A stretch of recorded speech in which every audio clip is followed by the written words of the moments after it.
టాలీవుడ్లో mass hero అంటే అందరికీ గుర్తుకు వచ్చేది రవితేజ పేరు.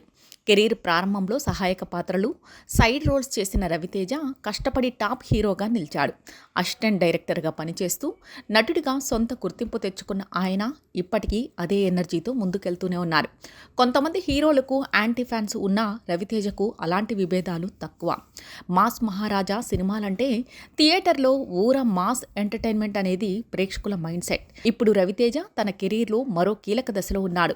సినిమాలు హిట్లు ఫ్లాపులతో సంబంధం లేకుండా రవితేజ ఎప్పుడూ సినిమాల మీద ఫోకస్ పెడుతూనే ఉన్నాడు.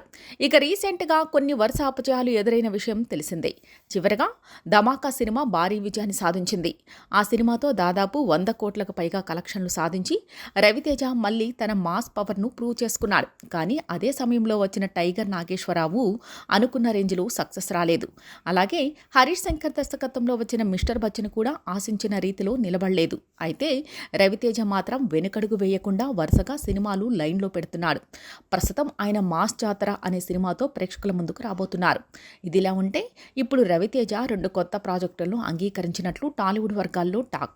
నేను శైలజ, ఉన్నది ఒకటే జిందగీ, చిత్రలహరి వంటి ఎమోషనల్ డ్రామాలతో గుర్తింపు తెచ్చుకున్న దర్శకుడు కిషోర్ తిరుమల ఇటీవల రవితేజకు ఓ కథ చెప్పినట్లు సమాచారం. ఇక కథ నచ్చడంతో రవితేజ గ్రీన్ సిగ్నల్ ఇచ్చినట్లు తెలుస్తోంది.